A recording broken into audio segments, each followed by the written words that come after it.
Nós havíamos divulgado desde o início do programa. A partir de agora nós vamos iniciar uma entrevista exclusiva na manhã de hoje com o deputado federal do PSDB, Pedro Cunha Lima, pré-candidato a governo do estado da Paraíba, que a partir de agora conversará conosco com exclusividade aqui no Jornal da Cultura. Deputado Pedro, seja bem-vindo ao Jornal da Cultura pela Cultura FM. Um grande abraço, satisfação receber a sua participação para essa conversa com exclusividade na manhã de hoje. Seja bem-vindo, bom dia. Bom dia, Wanderson Braz, cumprimentar Rodrigo Mesquita, todos que fazem e acompanham o Jornal da Cultura. É uma satisfação enorme poder fazer essa conversa com vocês aqui hoje. 8h02. Por aqui já acompanhando também a entrevista, o empresário João Rafael de Aguiar já está acompanhando aqui a entrevista com o deputado Pedro Cunha Lima. Também o nosso gerente executivo Edcarlo Monteiro acaba de chegar aqui nos estúdios conosco também. Pedro, para a gente começar essa nossa conversa, já é público de conhecimento em toda a nossa Paraíba que você é pré-candidato a governo do estado da Paraíba. Já oficializou sua pré-candidatura.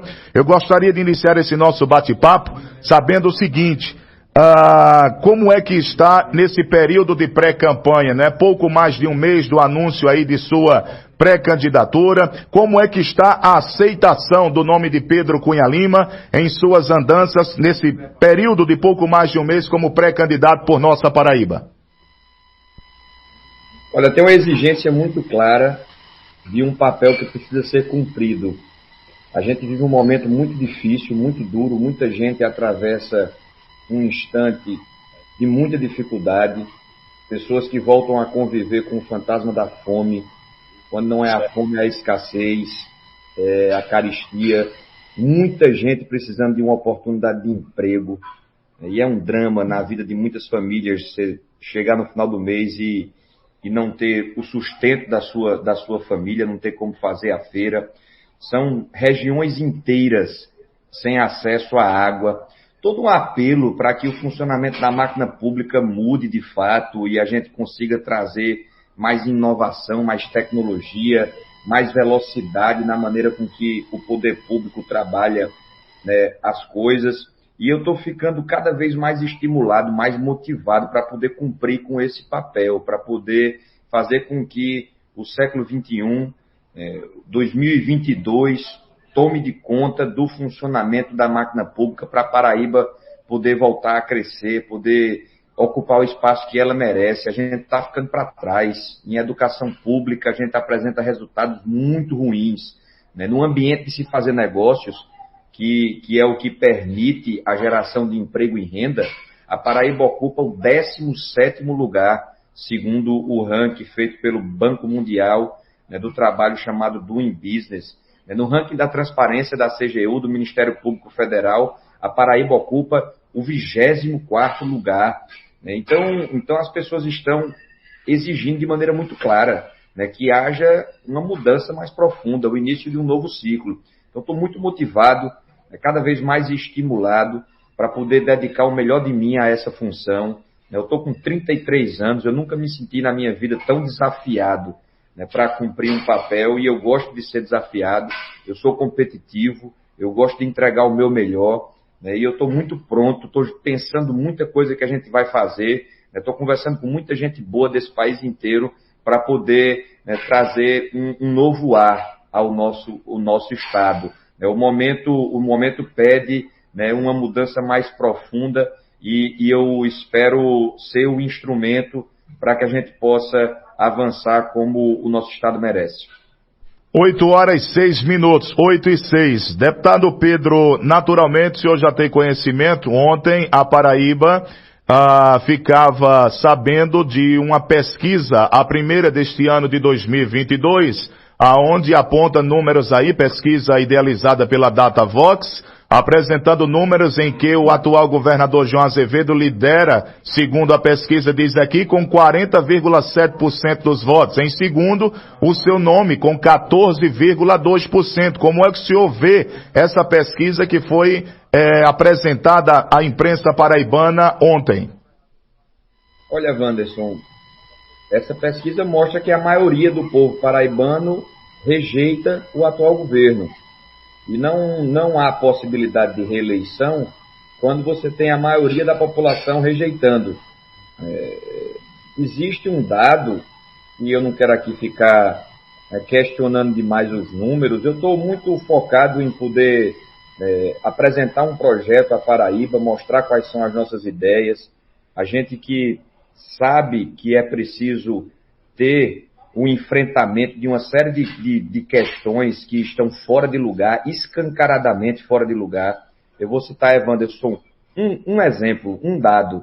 Né? O custo da Assembleia Legislativa para 36 deputados é maior, o orçamento público que vai para a Assembleia Legislativa para 36 deputados é maior do que o orçamento público que vai para a nossa universidade estadual, para uma comunidade acadêmica de mais de 21 mil pessoas. Então imagine você, todos os alunos, todos os professores, todos os campi, toda a estrutura da UEPB, a nossa universidade estadual, recebe menos orçamento público do que a Assembleia Legislativa, que é um prédio, para 36 deputados. E ninguém fala sobre isso. E ninguém questiona isso. E parece que é assim mesmo. Não é assim mesmo, isso tem que mudar. A gente tem dilocação de veículo, né, por parte do governo do Estado, um gasto de mais de 200 milhões de reais desde o início do governo. E aí é secretário adjunto, né, com um Creta, um Cerato, um 4x4, isso é dinheiro público. Isso é dinheiro público que falta na creche, que falta no hospital, que falta para valorizar o nosso policial, que falta para fazer concurso para mais policial, já que a gente vê qual é a postura do governo em termos de segurança pública. Eu exerço um mandato de deputado federal, mas nem por isso eu boto o povo brasileiro e paraibano para pagar o meu celular. Quem paga o meu celular sou eu, assim como quem paga o celular do ouvinte que nos acompanha aqui na Rádio Cultura agora é o trabalhador, todo mundo que se vira para pagar o seu celular. Por quê? Eu vou ficar condenando o povo paraibano a pagar o celular do secretário adjunto. Né? E tudo isso gera revolta. E eu não quero ficar aqui questionando demais os números dessa pesquisa, mas se você aprofundar um pouco, né, em determinado instante, existe um levantamento de que 8% da população desaprova o governo. Todo mundo sabe que o número é muito maior do que isso. Ande na rua, pergunte às pessoas o que é que está achando do atual governo. Nós temos pesquisas internas e nos números que nós temos está algo muito distante do que foi apresentado aí. Mas eu não quero ficar aqui questionando pesquisa. O que eu percebo é que as pessoas querem um novo ciclo. E mesmo nessa pesquisa nós ocupamos o lugar do percentual mais expressivo no campo das oposições, que mostra que a alternativa da Paraíba para o que a gente está apresentando é o que a gente está construindo. Então, é um mês de pré-campanha, basicamente. A gente está no início de uma caminhada, a gente só vai crescer. Dá para sentir que o momento é nosso, por isso que a gente está trabalhando duro para poder mostrar a Paraíba as nossas intenções, a nossa forma de governar e o que a gente quer fazer. A pesquisa veio para nos estimular, apesar de é muito difícil que o atual governador tenha hoje 40% de intenção de voto. Basta você andar na rua, conversar um pouco e perceber que o sentimento é outro. São 8h10, 8h10. Pedro Cunha Lima, o senhor tem defendido muito essa bandeira de restringir os privilégios da classe política, tem levantado muito essa bandeira nos últimos anos. A gente pode classificar assim, não é uma coisa de agora, a gente já vem percebendo isso até nos seus discursos na Câmara Federal. Pedro, naturalmente, hoje em dia, por conta do cenário de corrupção que assola o nosso Brasil, ou assolou muito o nosso Brasil da classe política, há uma desconfiança muito forte da classe dos eleitores do nosso país quanto a isso. Muitos podem questionar o seguinte: Pedro está levantando esse discurso porque sabe que não vai para frente. Como o deputado Pedro Cunha Lima, pré-candidato a governo do estado, pode fazer para colocar essa sua tese na mente da população e fazer com que o povo acredite que de fato isso possa mudar e possa acontecer de fato essa redução desses privilégios? Olha, Wanderson, você toca num ponto absolutamente pertinente. O nosso maior desafio é ter, por parte da população, um instante e um pouco da atenção para que a gente possa se apresentar. Porque as pessoas estão tão descrentes, tão indiferentes e cansadas, que é difícil muitas vezes você ter um espaço de conversa.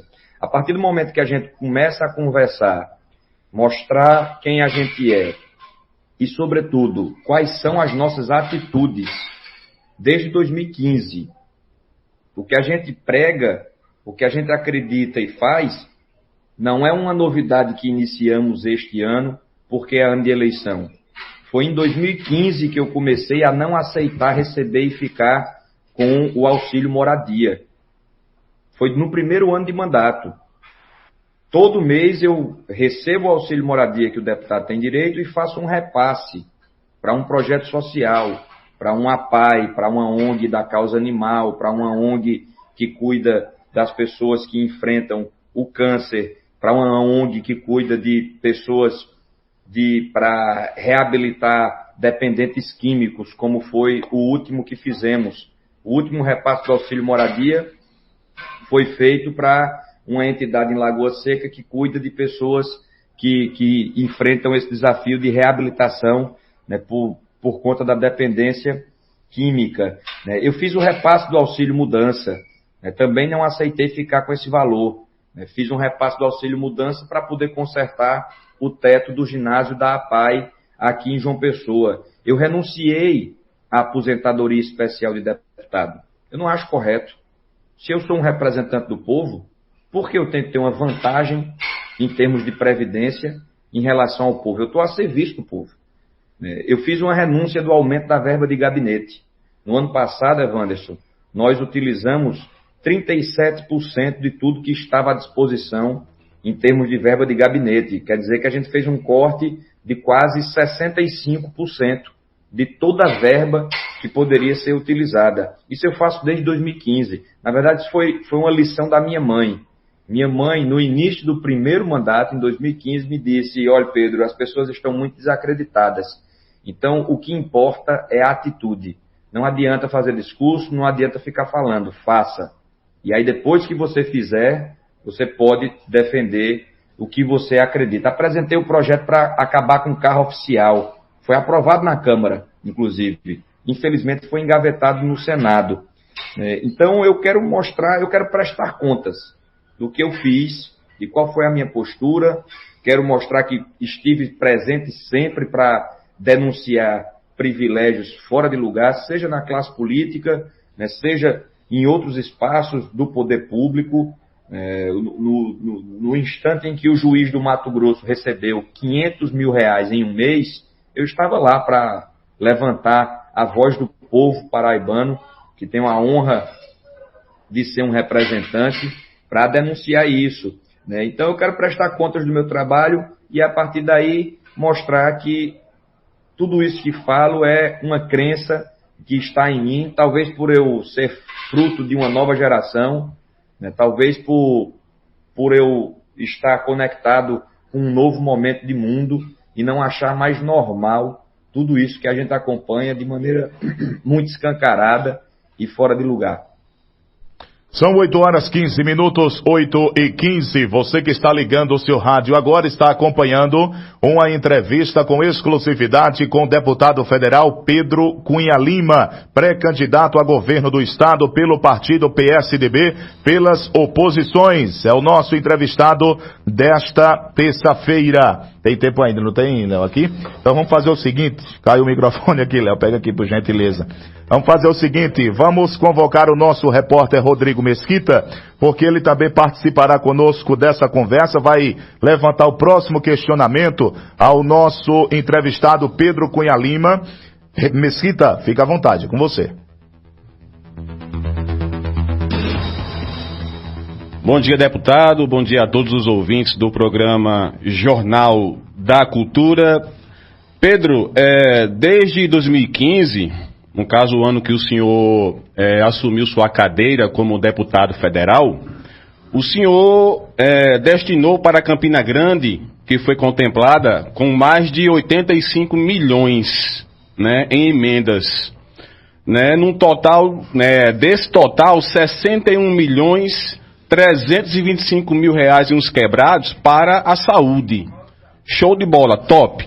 Mas puxando a sardinha para Guarabira, que é a cidade em que a gente vive aqui, nós aqui guarabirenses, região do Brejo, qual foi a emenda, né, nessa importância não, porque Campina Grande é a sua base política, né, mas para Guarabira e região, qual foi a sua principal emenda que o senhor trouxe para nós aqui do Brejo? E um outro questionamento, caso o senhor sendo eleito, né, este ano, em relação à Polícia Militar, Polícia Civil, Polícia Penal, Corpo de Bombeiros Militar da Paraíba.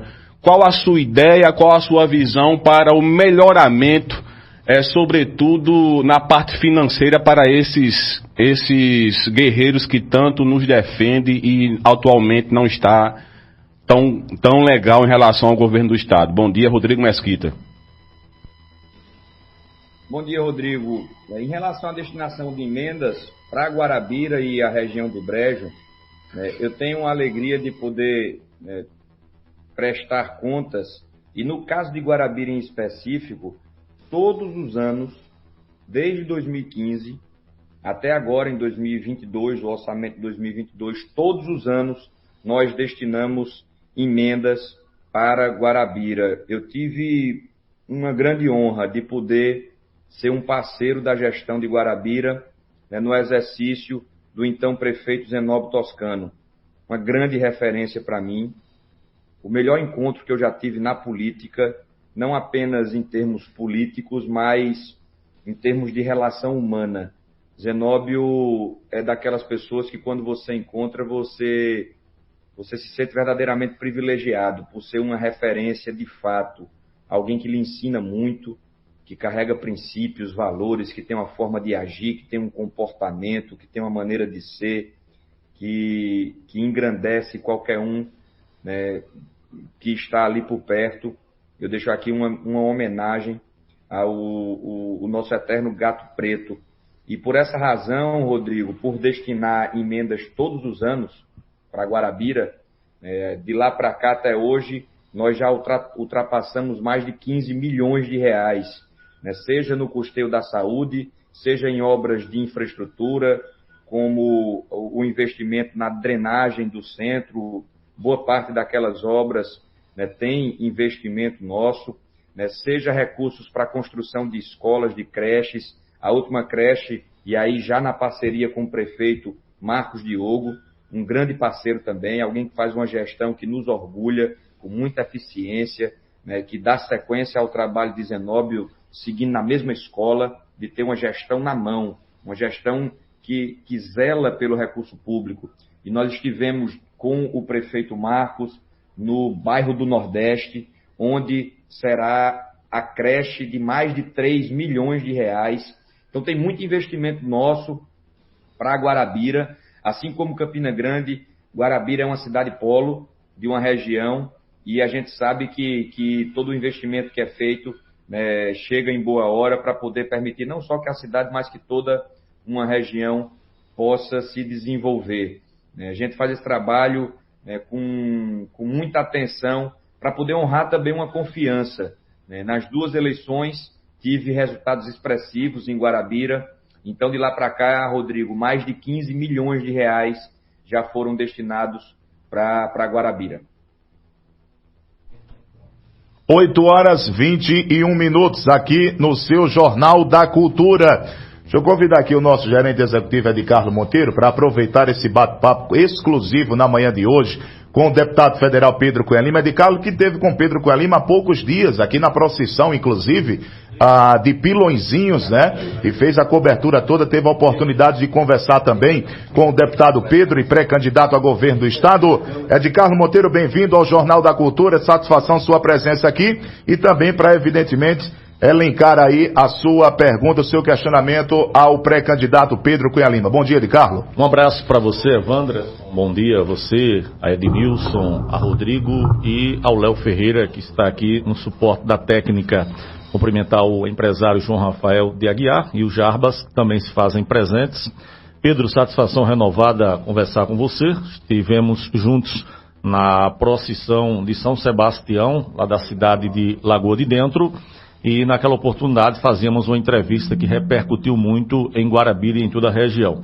A minha pergunta ao deputado e ao pré-candidato a governador do estado, para você responder daqui a pouco, após o nosso intervalo, são duas perguntas simples. A primeira, qual é o critério que Pedro Cunha Lima deverá utilizar para a formação da sua chapa majoritária?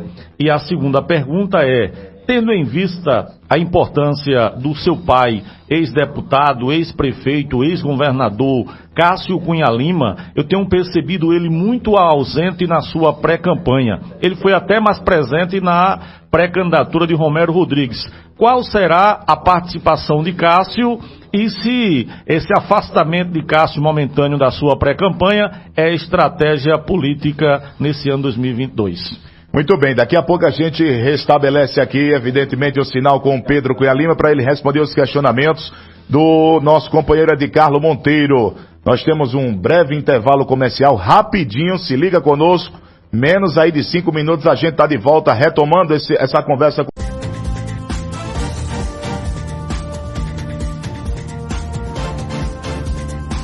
8h30, de volta com o seu Jornal da Cultura pela sua 94,5 FM nesta manhã de terça-feira, 8 de fevereiro de 2022. Hoje estamos conversando com exclusividade com o deputado federal Pedro Cunha Lima, pré-candidato a governo do estado da Paraíba nessas eleições pelo partido PSDB. Após esse nosso intervalo, a gente retoma essa conversa com Pedro Cunha Lima e aí vamos pedir novamente ao nosso companheiro de trabalho, de Carlos Monteiro, para refazer o questionamento. Já restabelecemos o contato com o Pedro, os questionamentos que foram levantados por Ed Carlos Monteiro para o deputado Pedro responder na sequência. Pois não, Ed Carlos? Mais uma vez, bom dia a você, Pedro Cunha Lima, seja bem-vindo ao Jornal da Cultura FM. Recapitulando a minha pergunta, Pedro, que foram duas. A primeira é, qual será o critério utilizado para a definição da sua chapa majoritária? Ou seja, vice e senador. Essa é a primeira pergunta. A segunda é, tendo em vista a envergadura política que seu pai construiu na Paraíba como deputado, prefeito, ex-governador, qual será a participação de Cássio na sua pré-campanha, tendo em vista que no lançamento da pré-candidatura de Romero, Cássio apareceu. Na sua ele não apareceu e nem tem aparecido na sua pré-campanha. É uma estratégia de Cássio não aparecer na sua pré-campanha ou Cássio deverá entrar em cena em breve para justamente colaborar com o seu projeto de pré-candidatura a governo do estado, Pedro? Olha, de Carlos, em relação ao critério utilizado para a composição de chapa, a gente alia dois pontos principais, né? A força política dos nomes, aquilo que cada nome representa, e a coerência com a nossa visão de mundo, com aquilo que a gente busca fortalecer e implementar. Essa é uma construção coletiva, não é algo que se decida por imposições, precisa ser nomes que tragam representatividade e que tenha a concordância daqueles que estão caminhando ao nosso lado. Ao longo desse processo, a gente vai mostrando as nossas ideias, o que é que a gente quer fazer, né, reivindicando sintonia com esse projeto que quer trazer uma ruptura, que quer botar o dedo na ferida, que quer desde já, né, mencionar de maneira muito clara que uma mudança mais profunda precisa acontecer. E aí, ao longo desse processo, a gente vai ter, naturalmente, essas definições. E em relação à presença do senador Cássio na nossa caminhada, ele está presente e ativo, ele participa desse processo. É uma liderança, né, em todo o Estado, né, e tem cumprido esse papel de fortalecer, né, a nossa caminhada.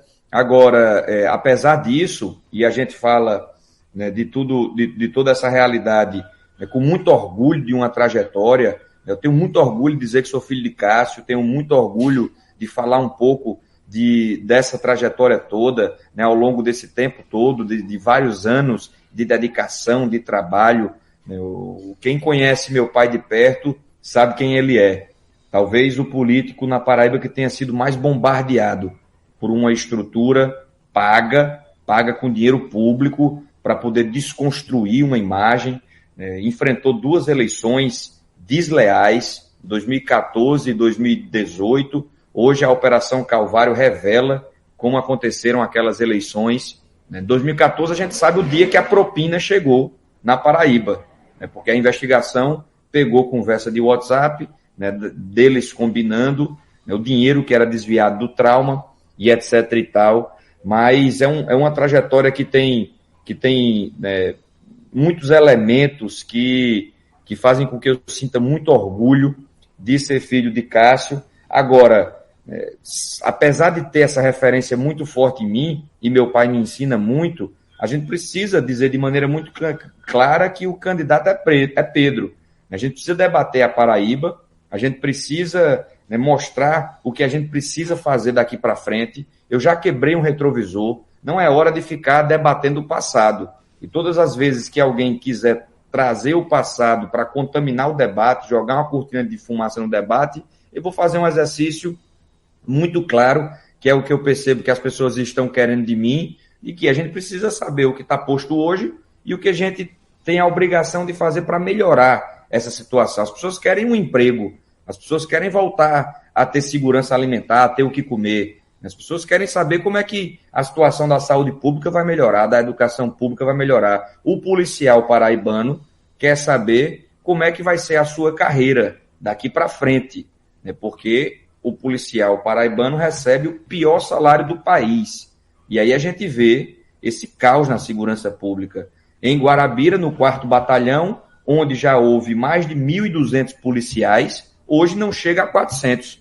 Então, ao invés de estar debatendo o governo Cássio, ou o governo Maranhão, ou o governo Ricardo Coutinho, ou o governo de quem quer que seja, eu quero debater o hoje, que é o que importa na vida dos paraibanos. É por essa razão que a gente diz de maneira muito clara, né, que o candidato é Pedro, Pedro é Pedro, Cássio é Cássio. Eu já quebrei um retrovisor, mas carrego em mim um orgulho muito grande e é uma grande referência, assim como o poeta Ronaldo, filho de Guarabira, é também uma grande referência. 2 escolas políticas que me ensinam muito e a gente sempre se inspira para poder também dedicar o nosso melhor. São 8h36, 8h36. Eu tenho um questionamento aqui, Pedro, eu vou levantar logo, até porque é um questionamento de um ouvinte aqui, e essa temática é muito interessante, até porque gera uma polêmica muito forte. É a questão de cobranças, de taxas, na verdade, da questão da energia solar no estado da Paraíba. Isso tem gerado uma temática muito forte, uma cobrança relacionada justamente a isso, esse imposto que foi colocado pelo atual governo na questão aí da energia solar. Qual o pensamento, qual a leitura que Pedro Cunha Lima tem a respeito justamente dessa questão? Então, nessas horas, Evanderson, que a gente tem a certeza absoluta que vamos fazer muito melhor do que isso. Não é possível. Não tem como não fazer melhor do que este governo que aí está. Veja que a energia solar é uma vocação imensa da Paraíba. O pior lugar para a geração de energia solar, o lugar na Paraíba com menor irradiação, ou seja, o pior lugar para gerar energia solar no nosso estado, é melhor do que o melhor lugar para a geração de energia solar na Alemanha, e lá eles já estão utilizando mais de 50% em sua matriz energética, já estão utilizando a energia solar. E aí no Brasil você tem estados como Minas Gerais, como Espírito Santo, como Rio de Janeiro, que estão avançando com mais velocidade em termos de expansão de geração de energia solar, só que em Minas Gerais não tem tributação. Onde a coisa está acelerada, existe um outro modelo, onde o poder público não sufoca, não puxa um freio de mão para a atração de investimentos nessa área. E aí o atual governo tem essa mentalidade do passado, Evanderson, de tratar quem empreende, de tratar o empresário como um vilão, né, de tratar como um instrumento de você buscar arrecadar cada vez mais. Essa é uma visão de quem quer ser pequeno. Essa é uma visão de quem não quer crescer, de quem não quer ser competitivo. Porque a partir do momento em que Minas Gerais não tem tributação e aqui na Paraíba o governador vem com essa ideia e lança essa história de tributar o sol, meu irmão, onde é que você está com a cabeça? Você não quer que a Paraíba cresça. É por essa razão que o nosso estado ocupa a 17ª posição de 26 estados da federação, estamos em 17º, na parte de baixo da tabela, em termos de ambiente de se fazer negócio. Um levantamento feito pelo Banco Mundial. É algo absolutamente equivocado, que paralisa o nosso crescimento, e uma vez governador, nós vamos reverter isso, assim como vamos trabalhar na lógica de diminuir carga tributária. É claro que o poder público precisa arrecadar, eu não quero aqui dizer, nem ficar vendendo milagre de que não precisa arrecadar, mas num caso como esse, de geração de energia solar, sobretudo tendo outros estados que têm um ambiente mais favorável, a gente precisa reverter, a Paraíba precisa ser competitiva, a gente precisa ter um desenho tributário e de funcionamento geral, onde quem queira investir na Paraíba, né, tenha essa possibilidade sem levar desvantagem para outros estados. Pegar uma vocação nossa como essa, que é a geração de energia solar, e colocar um elemento que retarda o crescimento é algo que nos dá convicção. A gente vai fazer muito melhor do que isso. 8h40, 8h40. Pedro, agora voltando à temática das questões políticas, a sua pré-candidatura, ela veio devido principalmente à desistência dessa pré-candidatura a governo do estado de Romero. O senhor mesmo cansou de fato dizer que era o nome justamente a ser apoiado. E com a desistência de Romero, pelo menos para governo do estado, até porque ele é pré-candidato a deputado federal, veio a sua pré-candidatura. Logo em seguida, pouco tempo depois, Romero oficializa o apoio a Pedro Cunha Lima. O que de fato ficou acordado entre Pedro Cunha Lima e Romero Rodrigues nessas eleições de 2022? E o outro questionamento, outro nome grande da política, o de Raimundo Lira, ex-senador da República, é do partido PSD de Romero Rodrigues. Já houve uma conversa com o mesmo? Ele vai compor com esse grupo nessas eleições de 2022? Olha, existe um elemento principal em qualquer candidatura que queira representar um sentimento, né, junto à população, que é haver por parte das pessoas, da sociedade, uma reivindicação por algo.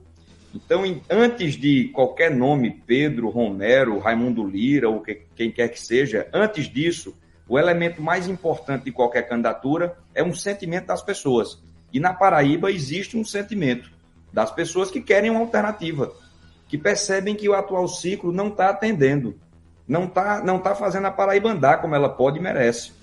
E na política há todo esse processo de escolha entre pessoas que possam representar isso. Lá atrás eu tinha colocado o nosso nome à disposição, ao tempo em que Romero também colocou o seu nome, e somos aliados políticos há muito tempo. Há muito tempo existe uma caminhada em conjunto, existe uma sintonia entre maneira de se posicionar, e depois que nós dois colocamos os nossos nomes, houve um sentimento por parte do campo das oposições de que seria preciso fazer um movimento na direção da unidade, era preciso estar unido para poder, né, ter uma viabilidade melhor eleitoral, e foi por essa razão que, de maneira muito tranquila, né, e natural, a gente recuou de uma candidatura para poder fortalecer o nome de Romero, porque Romero nos representa, pelo respeito que nós temos a ele, pelo resultado que ele apresentou na gestão de Campina Grande, né? A coisa avança e Romero, por suas razões, decide, né, fazer um outro movimento e disputar a Câmara dos Deputados, e aí novamente aquele espaço, né, pediu um nome, pediu que alguém se levantasse para se oferecer para a construção de uma alternativa. Né? Não é o nome que constrói a candidatura, é um sentimento das pessoas que reivindicam algo. E aí nós colocamos o nosso nome à disposição e de maneira natural tivemos o apoio de Romero, que é algo que vem acontecendo há bastante tempo, essa caminhada em conjunto. Muito me honra ter o apoio de Romero, eu fico, né, de fato muito honrado de poder representar alguém que tem uma liderança política expressiva. Esse apoio de Romero talvez tenha sido o fato político mais relevante, né, recentemente, né, nas últimas semanas, e traz também, além de um reforço eleitoral, traz também uma confiança na nossa gestão, porque a gente quer governar em conjunto, em coletivo também. Cada um pode somar na administração. Alguém com a experiência, com a capacidade de gestão de Romero, vai estar junto também no governo e vai colaborar na eficiência da nossa gestão. E temos falado sim com o senador Raimundo Lira, alguém que engrandece o debate eleitoral para que a gente possa oferecer às pessoas alternativas. É alguém que soma nesse processo para que a eleição ocorra com nomes de peso, para que o povo paraibano possa escolher quais são os melhores representantes para ocupar cada função. 8h45, 8h45. Pedro, nós temos mais um questionamento aqui de um ouvinte, e essa temática também é tão importante quanto a que nós trouxemos aqui agora há pouco. E a mensagem do ouvinte diz o seguinte: bom dia, temos um grande problema na segurança pública do nosso estado, pois nas cidades pequenas da Paraíba estamos sem policiais. Aqui mesmo no Brejo não temos mais policiamento fixo nas pequenas cidades, só indo atender ocorrência, saindo daqui da cidade de Guarabira. O que fazer para resolver essa problemática na segurança pública, Pedro? Concurso público. Reverter essa trajetória insana de o tempo vai passando e o efetivo policial vai diminuindo. A população aumenta, a criminalidade também fica cada vez mais difícil de ser enfrentada. O que a gente precisa fazer? Investir em segurança pública e, antes de qualquer coisa, investir, né, no policial, que é quem faz a segurança pública. Eu citei aqui um dado que espanta. Eu tenho estudado muito, né? Eu tenho buscado elaborar o que será o nosso governo para que a gente possa apresentar isso às pessoas e ter uma gestão eficiente. No 4º Batalhão em Guarabira, nós já tivemos mais de 1.200 policiais. Hoje não chega a 400. É preciso fazer urgentemente concurso público, aumentar o efetivo. A segurança pública na Paraíba é feita, né, com a hora extra, com os plantões extra do policial. Porque se o policial não fizer o extra, não tem policial na rua. Ocorre que o policial está recebendo R$6 a hora extra. E a polícia não fez greve. Se estão dizendo que a polícia parou, isso é mentira. O que a polícia fez foi parar de tirar o policial, boa parte deles. O que eles fizeram foi parar de tirar a hora extra, o plantão extra, e aí, como a gente não tem efetivo, houve uma diminuição ainda maior. E o policial parou de fazer extra porque ninguém aceita ficar recebendo R$6 por hora de trabalho. Então não tem jeito, é fazer concurso público, é aumentar o efetivo e valorizar mais a carreira. Na Granja Santana, que é o Palácio do Governador, a residência oficial do governador, tem mais policial do que a esmagadora maioria dos municípios paraibanos.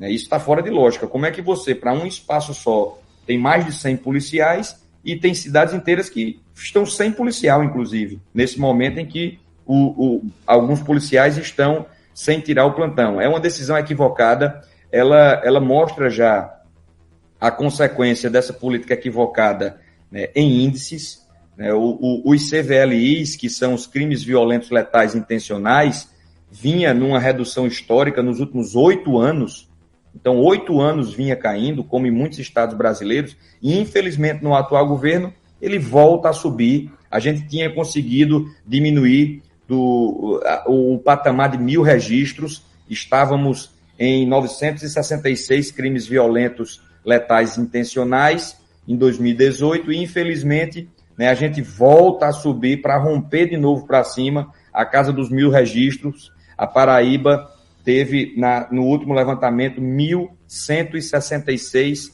crimes violentos letais intencionais. É lamentável, é triste, é algo que mostra o fracasso desse governo, porque muitos estados da federação seguem diminuindo esse índice, como é o caso do Rio Grande do Sul. Tem que fazer concurso público, tem que aumentar o efetivo policial. São 8h48, 8h48. Pedro, continuando falando um pouco agora da questão política também, mais uma vez voltando a essa temática, o senhor já falou que, principalmente nessa entrevista, que tem o foco principal é o que as pessoas estão pedindo. O que o senhor falou que as pessoas pedem outra via, uma via nessas eleições de 2022 que não seja da situação. Agora é claro e evidente que para a pessoa lograr êxito também você precisa fazer boas parcerias políticas, adesões políticas. Nessas eleições, trabalhando com a possibilidade de um eventual segundo turno, existe a possibilidade, por exemplo, de Pedro Cunha Lima fazer uma composição com o veneziano? Eu falo veneziano porque, de fato, ele, inclusive, na pesquisa que falávamos aqui, que saiu ontem, é o terceiro nome que veio aqui, segundo a pesquisa. Existe essa possibilidade em um eventual segundo turno? Olha, Wanderson, todos que estão no campo das oposições compartilham pelo menos um ponto em comum, que é não concordar com o governo que está aí posto, que é discordar dessa maneira de governar e do resultado que está sendo apresentado.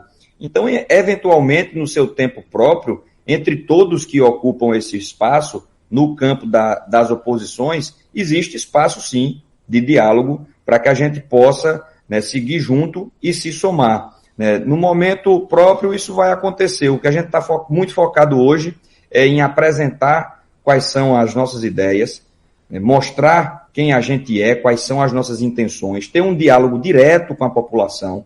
E eu faço parte de uma geração que acredita que a população não precisa de um atravessador para poder participar do debate público. Hoje a gente tem rede social, a gente tem internet, hoje as coisas estão muito mais ágeis, existem várias ferramentas, né, e faço aqui um convite ao ouvinte da Rádio Cultura, nos acompanhe nas nossas redes sociais. O meu Instagram é @PedroCL, @PedroCL, participe desse debate público, porque esse novo formato é o que mais permite uma transformação real das coisas. Eu acredito em rupturas, eu acredito na mudança. Se tem um negócio que eu detesto ouvir, é que, Pedro, isso aí não vai mudar nunca. Não, por que não vai mudar nunca? Quem é que vai dizer, quem é que está dizendo isso? Desde que mundo é mundo, as coisas mudam. Então, é fundamental que o cidadão, de maneira ativa, participe do processo democrático, e aí você pode, né, interferir, né, fazendo um manifesto em rede social, compartilhando com amigos, né, mostrando aquilo que você observa, comentando, curtindo o que você gosta, criticando o que você não gosta. Tudo isso traz peso político e soma para o processo eleitoral. Então, a gente está muito focado em passar nossa mensagem. Eu estou muito animado porque eu estou percebendo que quando a gente tem a oportunidade de mostrar quem a gente é, o que a gente já fez e o que a gente quer fazer, existe uma conexão estabelecida. Tenho escutado muito. Já não ia votar mais em ninguém, mas vou lhe dar uma chance. E eu quero honrar essa chance. Eu estou com 33 anos, como falei. Eu faço parte de uma geração que quer ter a oportunidade de mostrar que dá para fazer mais e melhor, que dá para permitir que as novas possibilidades de um novo tempo assuma o protagonismo da política também.